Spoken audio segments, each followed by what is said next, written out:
চত্বর আছে, বিশাল বড় চত্বর, এত কবুতর দেখলে মনটা জুড়িয়ে যায়। তো দেখলাম যে কবুতর এতগুলো আছে, কিন্তু কোনো মানুষ কবুতর ধরছে না, খাচ্ছে না। আমি ভাবলাম হায় রে হায় হায়, ये अगर बांग्लादेश में होता तो क्या होता। হ্যাঁ, আজীব ব্যাপার। মদিনা চত্বরে এতগুলো কবুতর, কেউ খায় না, কেউ ধরে না, বরং আরও বেশি খাওয়ায় সবাই, মেহমান মনে করে, আদর আপ্যায়ন করে, সুন্দর করে খাওয়ায় সবাই।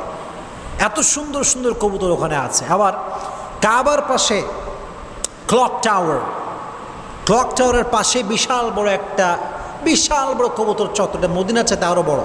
ওখানে আমি গিয়েছি, কবুতরদের খাবার দিয়েছি, ভিডিও করেছি, দেখেছি।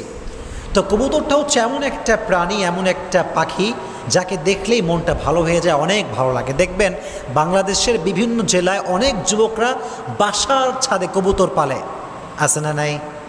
প্রিয় ভাইরা বলেন না, আছে না নাই?